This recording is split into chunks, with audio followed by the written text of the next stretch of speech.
Hello everyone, આઈ એમ જાગૃતિ. કાલે જે મંદિરે ગયા પછી રિટર્ન આવતી હતી ને, તો ત્યાર પછીની ક્લિપ છે.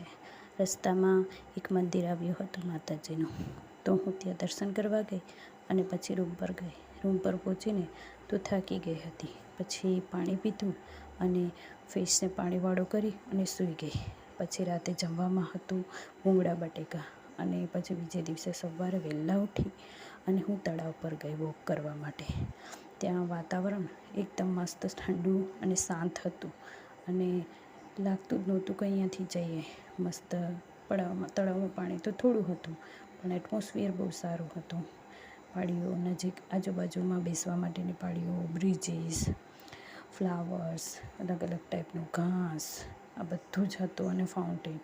અને આજે એક મેં તમારા સાથે વસ્તુ શેર કરીશ કે હું ઘૂંઘટના ખિલાફ છું.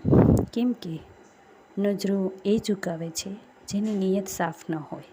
હું કન્યાદાનના પણ ખિલાફ છું. કેમ કે દાન વસ્તુનું થાય છે અને દીકરી કોઈ વસ્તુ નથી. હું એવા પુરુષના પણ ખિલાફ છું જેની મર્દાનગી રસોડામાં આવતા પહેલાં જ ખતમ થઈ જાય છે. હું એવી પરવરિશની પણ ખિલાફ છું જે પોતાના દીકરાને વેલણ પકડતા રોકે છે. થોડી વાર મેં ખુલ્લા પગે પણ ચાલી ઘાસની અંદર અને પછી ફાઉન્ટેન દેખાયો, તો હું એને ફાઉન્ટેનની નજીક ગઈ ને તો એના છાંટા એકદમથી મારા પર પડતા હતા, ઠંડા ઠંડા. તો અને મેં પૂણું જેવું રાઉન્ડે મારી લીધું હતું ને ત્યાં સુધીમાં મને પરસેવો વળી ગયો હતો. તો થયું કે થોડી વાર ફાઉન્ટેનની પાસે બેસું અને મને શ્વાસ લેવામાં બી પ્રોબ્લેમ થતો હતો. કેમ કે હું બહાર નીકળું ને એટલે બહારના વાતાવરણમાં મને આ પ્રોબ્લેમ થાય જ.